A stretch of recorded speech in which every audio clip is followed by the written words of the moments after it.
வணக்கம் ஃப்ரெண்ட்ஸ். இந்த வீடியோவில் என்ன பார்க்க போகிறோன்னு பார்த்தீங்கன்னா, சவுத் ஆப்பிரிக்கா T20 லீக்கோட 14வது match. Sunrisers Eastern Cape Durban Super Giants 2 team தான் மோத போகிறாங்க. இந்த மேட்ச் பார்த்தீங்கன்னா 19th January night 7 o'clock match start பண்ண போகிறாங்க. எங்கேன்னு பார்த்தீங்கன்னா கியூபெல் தான். இந்த வீடியோவை ஸ்கிப் பண்ணாமல் கடைசி வரைக்கும் பாருங்கள். Pitch report, head stat, player states, captain vice captain and demo SLNGL டீமே கொடுத்துட்டு இருக்கோம். ஸோ ஸ்கிப் பண்ணாமல் கடைசி வரைக்கும் பாருங்கள், கண்டிப்பாக ஹெல்ப்ஃபுல்லாக இருக்கும். நெக்ஸ்ட்டு பிச் ரிப்போர்ட் பார்த்தீங்கன்னா, பிச் ரிப்போர்ட்டை பொறுத்தளவுக்கு கண்டிப்பாக பவுலிங் விக்கெட்டாக தான் இருந்திருக்கு. பட் ஆனால் ரீசெண்ட் டேஸில் பார்த்தீங்கன்னா பேட்ஸ்மேனுக்குமே நல்லா சப்போர்ட் பண்ணுறதால பேலன்ஸ் பிச்சாக இருக்க எந்த மேட்சை பொறுத்தளவுக்கு வாய்ப்பு இருக்கும். ஏன்னா இதுக்கு முன்னாடிலாம் பார்த்தீங்கன்னா பவுலர்ஸுக்கு தான் நல்லாவே சப்போர்ட் பண்ணும். பட் ரீசெண்ட் T20 மேட்சஸ் பொறுத்தளவுக்கு நல்ல ஸ்கோருமே வந்துட்டு இருக்குது. ஸோ அப்படி பார்க்கும்போது கண்டிப்பாக பேலன்ஸ் பிச்சாகவே நம்ம கன்சிடர் பண்ணலாம். ஸோ நம்ம டீம் கிரியேட் பண்ணும்போது போத் பவுலர்ஸ் அண்ட் பேட்ஸ்மேன் 2 பேருமே கம்பைன் பண்ணி டீம் எடுத்துகிட்டு போகும். இந்த கிரௌண்டில் பார்த்தீங்கன்னா இது வரைக்கும் 45 மேட்சஸ் ப்ளே பண்ணியிருக்காங்க. அதில் பேட்டிங் ஃபர்ஸ்ட் பண்ணுவாங்க 21 தடவையும், பேட்டிங் செகண்ட் பண்ணுவாங்க 23 தடவையும் வின் பண்ணியிருக்காங்க. அண்ட் ஆவரேஜ் ஃபர்ஸ்ட் இன்னிங் ஸ்கோரை பொறுத்தளவுக்கு 155 பதிவாயிருக்கு. ஸோ இந்த மேட்ச்லேயே பார்த்தீங்கன்னா ஒரு 150 160 வர வாய்ப்பு அதிகமாகவே இருக்கும். ஸோ டீம் கிரியேட் பண்ணும்போது பேலன்ஸ் டீமாகவே கிரியேட் பண்ணிட்டு போகலாம். ஹெட்டை பொறுத்தளவுக்கு இந்த 2 டீம் இதுக்கு 5 தடவை மோதிருக்காங்க.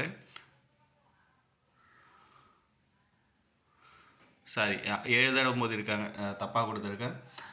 அதில் பார்த்தீங்கன்னா சன்ரைசர்ஸ் ஈஸ்டர்ன் கேப் 5 தடையும், தர்பன் சூப்பர் ஜெயின்ட்ஸ் 1 தடையுமே வின் பண்ணியிருக்காங்க. ஒரு மேட்ச் பார்த்தீங்கன்னா ட்ராவில் முடிஞ்சிருக்கு. நெக்ஸ்ட் பார்த்தீங்கன்னா நீங்கள் என்ன நம்ம டெலிகிராம் சேனலில் ஜாயின் பண்ணலாம், ஜாயின் பண்ணிக்கோங்க ஃப்ரெண்ட்ஸ். தமிழ் ஃபேண்டசி கிரிக்கெட்டில் சர்ச் பண்ணி ஜாயின் பண்ணிக்கோங்க. அப்படி இல்லைனா டிஸ்கிரிப்ஷன்லுமே லிங்க் இருக்குது. ஹெட் ஸ்டேட், பிளேயர் ஸ்டேட்ஸ், அது மட்டும் இல்லாமல் demo SLNGL team, toss update எல்லாமே பார்த்தீங்கன்னா டெலிகிராம் தான் கொடுத்துட்ருக்கும். ஸோ ஜாயின் பண்ணாதவங்க ஜாயின் பண்ணி யூஸ் பண்ணிக்கோங்க. நெக்ஸ்ட் பார்த்தீங்கன்னா சன்ரைசர்ஸ் ஈஸ்டர்ன் கேப்போட playing 11 David Bedingham, Crawley and Tom Abell. So இவங்கெல்லாம் பார்த்தீங்கன்னா டாப் ஆர்டரில் ப்ளே பண்ண போகிறாங்க.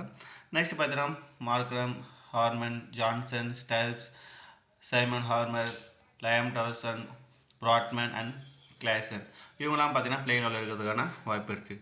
அண்ட் தர்பன் சூப்பர் ஜெயின்ட்ஸை பொறுத்தவரைக்கும் மேத்யூ பிரீட்ஸ், பியாஸ்பர்சன், Williamson, de Kock, Klaasen, Wiaan Mulder, Jason Smith, கிரிக் சோக்ஸ், மகாராஜ், நூர் அகமது அண்ட் நவீன் இவங்களாம் பிளேயிங் லெவலில் இருக்கிறதுக்கான வாய்ப்பு அதிகமாகவே இருக்குது. நெக்ஸ்ட் பார்த்தீங்கன்னா சன்ரைசர்ஸ் ஈஸ்டர்ன் கேப்போட top orders David Bedingham and Zak Crawley 2 பேர் ஓப்பன் பண்ண போகிறாங்க. பென்ஹிகம் பொறுத்தளவுக்கு இந்த சீரீஸில் 4 மேட்சஸ் ப்ளே பண்ணி அதில் 14 ரன் தான் ஸ்கோர் பண்ணியிருக்கு. ஆவரேஜ் பார்த்தீங்கன்னா 4 தான் இருக்குது. ரொம்ப பர்ஃபார்மன்ஸ் தான் கொடுத்துருக்காரு. ரீசன்ட் ஃபார்மே பார்த்தீங்கன்னா ரொம்ப போராக தான் இருந்திருக்கு. அண்ட் ஹெட்லேயுமே பார்த்தீங்கன்னா 1 மேட்சஸ் ப்ளே பண்ணி 10 ரன் தான் ஸ்கோர் பண்ணியிருக்காரு.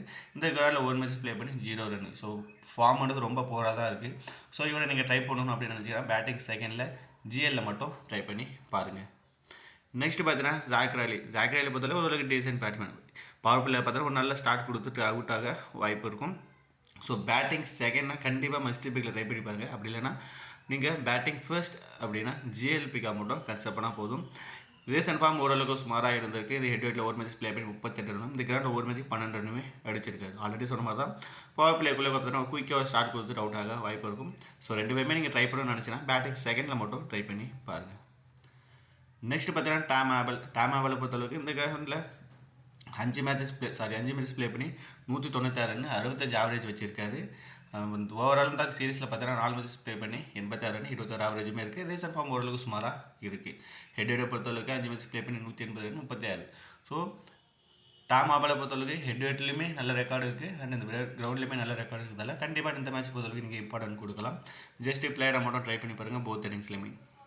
மார்க்கரை பொறுத்தளவுக்கு லாஸ்ட் 2 மேட்ச் ஃப்ளாப். பட் எப்போ வேணால் பார்த்தீங்கன்னா ஒரு பெரிய இன்னிங்ஸ் ப்ளே பண்ண முடியும். ஸ்மால் லீகை பொறுத்தளவுக்கு சேவ் சாய்ஸ், ஜஸ்ட் பிளேயராக அட்லீஸ்ட் ட்ரை பண்ணி பாருங்கள். ரிஸ்க் இருக்கிறவங்களுக்கு கேப்டன் வைஸ் கேப்டனாகவே ட்ரை பண்ணி பார்க்கலாம். ஹெட்டை பொறுத்தளவுக்கு 7 மேட்ச் ப்ளே பண்ணி 38 ஆவரேஜ் வச்சிருக்காரு. இந்த கிரௌண்டில் 10 மேட்சஸ் ப்ளே பண்ணி 32 ஆவரேஜுமே இருக்குது. ஸோ ஆவரேஜாக பார்த்தீங்கன்னா ஒரு 30+ ரன் இவர்கிட்ட எதிர்பார்க்கலாம். பவுல் பண்ணவே வாய்ப்பு இருக்கும். ஒரு ஓவர் பவுல் பண்ணி ஒரு விக்கெட் எடுத்தாலுமே போதும். ஃபேண்டஸிக்கு தேவையான 60 to 70 பாயிண்ட் எடுத்து கொடுக்க முடியும். அது மட்டும் இல்லாமல் கேச்சிங் பொசிஷனில் இருக்கிறது எல்லாமே அட்வான்டேஜ். ஸோ ஸ்மால் லீகை பொறுத்தளவுக்கு டாம் ஆபல் அண்ட் மார்க்கம் 2 பேரும் நீங்கள் இம்பார்ட்டன்ட் கொடுக்கலாம். நெக்ஸ்ட் பார்த்தீங்கன்னா ஜார்டன் ஹார்மனை பொறுத்தளவுக்கு ஒரு decent batsman. So top order flop ஆகிறாங்க அப்படின்னா மேபி இருந்து ஒரு 30 to 40 எதிர்பார்க்கலாம். அப்படி இல்லைனா இந்த மேட்ச்மே ஃப்ளாப் ஆக தான் வாய்ப்பு இருக்கும். இந்த சீரீஸில் 3 மேட்சஸ் ப்ளே பண்ணி 20 ரன், ஆவரேஜ் பார்த்தீங்கன்னா 6 தான் இருக்குது. ரீசன்ட் ஃபார்மே பார்த்தீங்கன்னா ஓரளவு சுமாராக தான் இருக்குது. 6, 10, 4, 39 இது மாதிரி ஸ்கோர் பண்ணியிருக்காரு. ஹெட் ஹெட்டை பொறுத்தளவுக்கு 7 மேட்சஸ் ப்ளே பண்ணி 156 22 ஆவரேஜ். இந்த கிரௌண்டில் 8 மேட்சஸ் ப்ளே பண்ணி 116 16 ஆவரேஜுமே வச்சிருக்காரு. ஆல்ரெடி சொன்ன மாதிரி தான் பேட்டிங் ஃபர்ஸ்ட்டில் ஜிஎல்ல மட்டும் ட்ரை பண்ணி பாருங்கள். ஜான்சனை பொறுத்தளவுக்கு சொல்ல தேவையில்ல, மஸ்ட் பிக். போத் இன்னிங்ஸ்லையுமே கேப்டன் ஸ்கிப்னா ட்ரை பண்ணி பார்க்கலாம். பேட்டிங் அண்ட் பவுலிங் ரெண்டுத்துலையுமே கான்ட்ரிபியூஷன் கொடுக்க முடியும். ஹெட் ரெக்கார்ட் அண்ட் வினிஷ் ரேட் எல்லாமே நல்லா இருக்குது. தாராளமாக நீங்கள் ட்ரை பண்ணி பார்க்கலாம். ஸ்டெப்ஸை பொறுத்தளவுக்கு பேட்டிங் பொசிஷன் கொஞ்சம் டவுட்டாக இருக்குது. ஏன்னா லாஸ்ட் மேட்ச் பார்த்தீங்கன்னா 7th பொசிஷன் தான் பேட்டிங் வந்தது. ஸோ அதனால் வந்துட்டு இந்த மேட்ச்சுமே அதே இடத்துல கொடுத்துருக்கும். ஸோ வெயிட் பண்ணி பார்ப்போம். மேபி டாப் ஆர்டர் நல்லா பர்ஃபார்மன்ஸ் பண்ணிட்டாங்க அப்படின்னா ஸோ ப்ரொமோஷன் கிடைக்க வாய்ப்பு இருக்கும். இந்த சீரீஸில் 4 மேட்சஸ் ப்ளே பண்ணி 67 33 ஆவரேஜ் வச்சிருக்காரு. ரீசன்ட் ஃபார்ம் பார்த்தீங்கன்னா ஓரளவுக்கு சுமாராக தான் இருக்குது. ஸோ ஸ்டெப்ஸுக்கிட்ட எதிர்பார்த்த பர்ஃபார்மன்ஸ் இன்னுமே வரலை. ஹெட் பொறுத்தளவுக்கு 6 இன்னிங்ஸில் பார்த்தீங்கன்னா 233 ரன் 116 ஆவரேஜ் வச்சிருக்காரு. அந்த கிரவுண்டில் பார்த்தீங்கன்னா 9 இன்னிங்ஸுக்கு 212 26 ஆவரேஜ் வச்சிருக்காரு. ஸோ இந்த மேட்சை ஸ்டெப்ஸை நீங்கள் ரிஸ்க் எடுத்து தாராளமாக ட்ரை பண்ணி பாருங்கள். பேட்டிங் ஃபர்ஸ்ட் அப்படின்னா நீங்கள் ஒரு வைஸ் கேப்னா கூட ட்ரை பண்ணி பார்க்கலாம். ஜிஏல பொறுத்தளவுக்கு சைமன் ஆல்மர் ஓரளவுக்கு டீசன்ட் பவுலர். மேபி பவுலிங் செகண்டாக ட்ரை பண்ணி பாருங்கள். இப்போ ஃபார்ம் பண்ணுறது சுமாராக தான் இருக்குது. ஹெட் ரெக்கார்ட் அண்ட் வின்னர் ரெக்கார்டுமே ஓரளவுக்கு சுமாராக தான் இருக்குது. ஸோ ஜிஎல்ல மட்டும் ட்ரை பண்ணி பாருங்கள். ஸ்மால் லீக்கில் ட்ரை பண்ணணும் அப்படின்னு நினச்சிங்கன்னா மேபி ரிஸ்க் எடுக்கிறவங்க பவுலிங் செகண்ட் பண்ணும்போது ட்ரை பண்ணி பார்க்கலாம். லியாம் டாவர்சன் கண்டிப்பாக என்னை பொறுத்தவரைக்கும் இம்பார்ட்டன்ட் பிக். போத் இன்னிங்ஸ்லையும் தாராளமாக ட்ரை பண்ணி பார்க்கலாம். இந்த சீரீஸில் பார்த்தீங்கன்னா 3 மேட்சஸ் ப்ளே பண்ணி 3 விக்கெட் எடுத்திருக்காரு. ரீசன்ட் பார்ட் ஓரளவுக்கு சுமாராக இருக்குது. மேட்ச்சுக்கு 1 விக்கெட் அப்படின்ற மாதிரி எடுத்து கொடுத்துருக்காரு. ஹெட் ரெக்கார்டு பார்த்தீங்கன்னா 5 மேட்சஸ் ப்ளே பண்ணி 4 விக்கெட்டுமே எடுத்திருக்காரு. அண்ட் இந்த கிரௌண்ட்லையுமே பார்த்தீங்கன்னா 5 மேட்சஸ் ப்ளே பண்ணி 3 விக்கெட் எடுத்திருக்காரு. மினிமம் 1 விக்கெட் இந்த மேட்சை பொறுத்தளவுக்கு எடுத்து கொடுக்க முடியும். அண்ட் பேட்டிங் வந்தாலுமே ஒரு 20% எடுத்து கொடுக்கலாம். ஸோ ஸ்மால் லீகை பொறுத்தளவுக்கு தாராளமாக நீங்கள் ட்ரை பண்ணி பார்க்கலாம். அண்ட் பாட்மேனை பொறுத்தளவுக்கு இந்த சீரீஸில் 3 மேட்ச் ப்ளே பண்ணி 3 விக்கெட் எடுத்திருக்காரு. ஸோ லாஸ்ட் மேட்ச் பார்த்தீங்கன்னா 2 விக்கெட், அதுக்கு முன்னாடி மேட்ச் பார்த்தீங்கன்னா 1 விக்கெட்டும் எடுத்திருக்காரு. தாராளமாக இந்த மேட்ச் ட்ரை பண்ணி பார்க்கலாம். ஏன் அப்படின்னு பார்த்தீங்கன்னா ஹெட்டில் 6 மேட்ச் ப்ளே பண்ணி 9 விக்கெட் எடுத்திருக்காரு. இந்த கிரவுண்ட்லேயும் 6 மேட்ச் ப்ளே பண்ணி 13 விக்கெட் எடுத்திருக்காரு. ஸோ இந்த மேட்ச் பொறுத்தளவுக்கு பாட்மேன் கண்டிப்பாக கேப்டன்ஸ் கப்னா ட்ரை பண்ணி பார்க்கலாம். போத் இன்னிங்ஸ்லையுமே நீங்கள் கேப்டன்ஸ் கப்னா ட்ரை பண்ணுங்கள். நெக்ஸ்ட் பார்த்தீங்கன்னா ரிச்சர்ட் கிளாசனை பொறுத்தளவுக்கு இவருமே பார்த்தீங்கன்னா ரிசர்வ் ஃபார்ம் பார்த்தீங்கன்னா நல்லாவே இருக்குது. ஸோ 4 மேட்சஸ் ப்ளே பண்ணி 6 விக்கெட் எடுத்திருக்காரு. லாஸ்ட் மேட்ச் பார்த்தீங்கன்னா 2 விக்கெட், அதுக்கு முன்னாடி மேட்ச் 2 விக்கெட் எடுத்து கொடுத்தாரு. ஹெட் பொறுத்தளவுக்கு 2 மேட்ச் ப்ளே பண்ணி 2 விக்கெட்டும், வேலையில் 1 மேட்ச்சுக்கு 2 விக்கெட்டுமே எடுத்திருக்காரு. ஸோ கிளாசன் இந்த மேட்ச் பொறுத்தளவுக்கு நீங்கள் கேப்டன்ஸ் கேப்னா ட்ரை பண்ணி பார்க்கலாம். பவுலிங் ஃபர்ஸ்ட்னா மட்டும் சேஃபாக போகிறவங்க ஸ்மால் லீக்லையும் சரி உங்களை நீங்கள் தாராளமாக பிக் பண்ணிவிட்டு போங்க. ஸோ சன்ரைசர்ஸ் ஈஸ்டர்ன் கேப்பை பொறுத்தளவுக்கு யாரெல்லாம் வந்து பார்த்தீங்கன்னா பவர் பிளேயில் பவுல் பண்ண போகிறாங்க அப்படின்னு பார்த்தீங்கன்னா ஜான்சன் அண்ட் ஆர்மர் இவங்க 2 பேரும் ஸ்டார்ட் பண்ண வாய்ப்பு அதிகமாகவே இருக்கும். மார்க்கர் மேபி ஆட் ஆகலாம். டெத்தோரை பொறுத்தவரைக்கும் பாட்மேன் அண்ட் கிளாசன். ஸோ அதனால தான் இந்த மேட்ச் பொறுத்தவரைக்கும் நீங்கள் இந்த 2 டெத்தோர் பவுலருக்குமே நீங்கள் தாராளமாக இம்பார்ட்டன்ட் கொடுக்கலாம். முடிஞ்சால் கேப்டன்ஸ் கேப்னாமே ட்ரை பண்ணி பாருங்கள். நெக்ஸ்ட் பார்த்தீங்கன்னா இந்த அர்பன் சூப்பர் ஜெயின்ஸோட playing 11. So Breetzke and Watson 2 பேர் தான் ஓப்பன் பண்ண போகிறாங்க. மேத்யூ பிரிட்ஸை பொறுத்தளவுக்கு ஓரளவுக்கு டீசன்ட் பேட்ஸ்மேன். ஸோ இந்த சீரீஸில் 4 மேட்சஸ் ப்ளே பண்ணி 61 ரன் 20 ஆவரேஜுமே இருக்குது. ரீசன்ட் ஃபார்ம் பார்த்தீங்கன்னா ஓரளவுக்கு சுமாராக இருக்குது. 21, 7, 33 அது மாதிரி அப்படின்றத ஸ்கோர் பண்ணியிருக்காரு. ஹெட் பொறுத்தளவுக்கு 7 மேட்ச் ப்ளே பண்ணி 20 ஆவரேஜும், இந்த கிரவுண்டில் 2 மேட்ச்சுக்கு 23 ஆவரேஜுமே இருக்குது. ஸோ இவரே பார்த்தீங்கன்னா இனிஷியலாக ஸ்டார்ட் கொடுத்துற அவுட்டாக வாய்ப்பு இருக்கும். பேட்டிங் செகண்ட்னா நீங்கள் இம்பார்ட்டன்ட் கொடுங்க. பேட்டிங் ஃபர்ஸ்ட்டாக ட்ராப் பண்ணிவிட்டு மிடில் ஆர்டர்ஸை ஃபோக்கஸ் பண்ணி பாருங்கள். பேஸ் பர்சனை பொறுத்தளவுக்கு ஓரளவுக்கு டீசன்ட் பேட்ஸ்மேன். 2 மேட்ச் ப்ளே பண்ணி 35 ஆவரேஜ் இருக்குது. பவுலிங் ஆப்ஷனுமே இருக்குது. லாஸ்ட் மேட்ச்மே பவுல் பண்ணார், பட் விக்கெட்லெஸ்ஸாக தான் இருந்தார். பட் எனிவே ஸோ பேட்டிங்கில் ஒரு 20+ ரன், பவுலிங்கில் 1 விக்கெட் எடுத்தால் கூட பரவாயில்ல. கண்டிப்பாக ஃபேண்டஸிக்கு தேவையான 60 to 70 பாயிண்ட் எடுத்து கொடுக்க முடியும். அது மட்டும் இல்லாமல் கேட்சிங் பொசிஷனுமே இருக்கிறதால அட்வான்டேஜ். ஸோ இந்த மேட்ச் நீங்கள் மேபி நீங்கள் 2 பேருமே ரிஸ்க் எடுத்து தாராளமாக நீங்கள் மஸ்ட் பிக்கில் எடுத்துகிட்டு போகலாம். நெக்ஸ்ட் பார்த்தீங்கன்னா கேன் வில்லியம்சன் தாராளமாக நீங்கள் ட்ரை பண்ணி பார்க்கலாம். ஏன்னா இனிஷியல் விக்கெட் போகும்போது ஸ்டெடியாக பார்த்தீங்கன்னா ஒரு பெரிய இன்னிங்ஸ் எடுத்துகிட்டு போக முடியும். தாராளமாக நீங்கள் ஸ்மால் லீக்கில் இம்பார்ட்டன்ட் கொடுத்துக்கலாம். கேப்டன்ஸ் கேப்டனமே ட்ரை பண்ணி பாருங்கள். குண்டண்டிக்கா க்ளவுக்கு பண்ணுறாரு. ரீசன்ட் ஃபார்மே பார்த்தீங்கன்னா நல்லாவே இருக்குது.